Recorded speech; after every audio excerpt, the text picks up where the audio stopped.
ಇದು ಸೋಮವಾರದ continuation vlog ಆಗಿರುತ್ತೆ. ನನ್ನ ತಮ್ಮ ಊರಿಂದ ಬಂದಿದ್ದ, ಅವನು ಅವ್ರ ಅತ್ತೆ ಮನೆಗೆ ಬಂದಿದ್ದಂತೆ. ಎಲ್ಲರೂ ಅಲ್ಲಿಗೆ ಹೋಗೋಣ ನಡೀರಿ ಅಕ್ಕ ಅಂತ ಹೇಳ್ಬಿಟ್ಟು ಎಲ್ರೂ ಹೊರಡಿಸ್ತಾ ಇದ್ದಾನೆ. ಆಮೇಲೆ ಎಲ್ಲರೂ ಹೊರಟು ಊರಿಗೆ ಹೋಗ್ತಾ ಇದ್ದೀವಿ. ನನ್ನ ಮಕ್ಕಳಂತೂ ಕಾರಲ್ಲಿ ಸುಮ್ಮನೆ ಕೂರೋದೇ ಇಲ್ಲ, ಏನಾದರೂ ಒಂದು ತರಲೆ ಮಾಡ್ತಾನೆ ಇರ್ತಾರೆ. ನಮ್ಮೂರಿಂದ ಅವ್ರೂರಿಗೆ ರೀಚ್ ಆಗೋದಕ್ಕೆ 1/2 ಅವರ್ ಅಷ್ಟೇ ಬೇಕಾಗಿರೋದು. ಹಂಗಾಗಿ ನಾವು ಸ್ವಲ್ಪ ಸ್ಲೋ ಆಗಿ ಹೋಗ್ತಾ ಇದ್ದೀವಿ.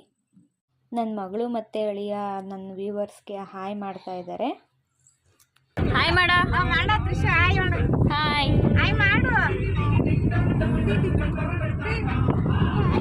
ಹಾಯ್.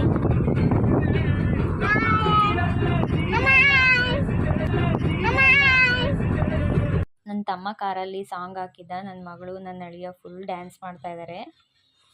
ಡ್ಯಾನ್ಸ್ ಮಾಡೋದು ಅಂದರೆ ತುಂಬಾ ಇಷ್ಟ ಅವರಿಬ್ರಿಗೂ. ಅದಕ್ಕೋಸ್ಕರ ಎಲ್ಲಾದರೂ